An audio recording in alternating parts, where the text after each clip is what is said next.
I love to fish. Apart from what I do, it's also my passion, fishing.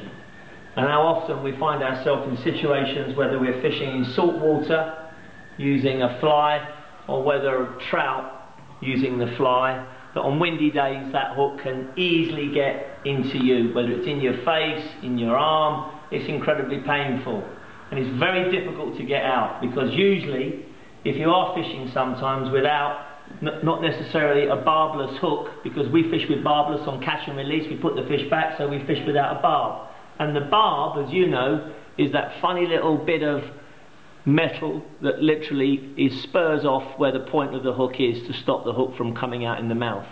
Why I use barbless is that as long as you keep in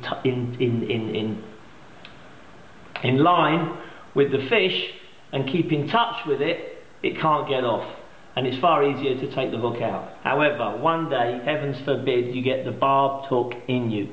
Now, hopefully it will never be this big. I'm using this just so we can see on the camera.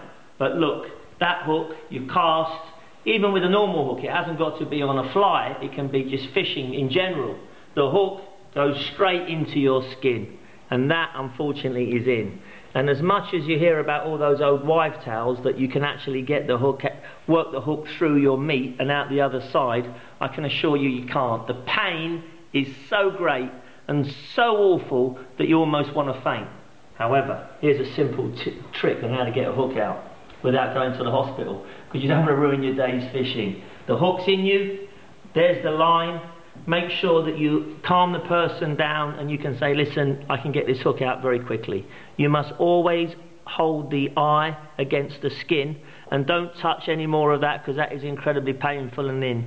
What you need to have, as always, like I keep telling everybody, is your wonderful piece of string.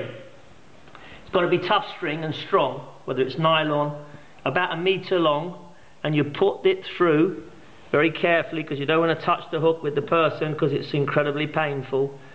And you're going to now put the string around the shank, the bend of the hook. Now we're going to wrap the string around our fingers, and we're going to need about, well, at least 2 feet, something like that, because what you're going to say to the person, after 3, you're going to go 1, 2, 3, and that hook will literally come out like you cannot believe it. As quick, as fast, painless, in seconds. So, this is where the key, where it works. You must really make sure that you hold the eye of that hook. Do not let go of that eye. You then get your string, and after 3, you say 1, 2, 3 and out. But lie to them. Tell them 1, 2, 3, but actually do it on 2. 1, 2, and that hook literally comes out as quick as that. It comes out at the correct angle that it's gone in, and because of the strength of the string and the pull of the string, it pulls it out immediately. It saved me on many occasions that I've managed to carry on and fished all day long with a mere piece of skin missing, but with a bit of Savlon when you get home, you're as right as ninepence and ready to fish for another day. It works. Remember to have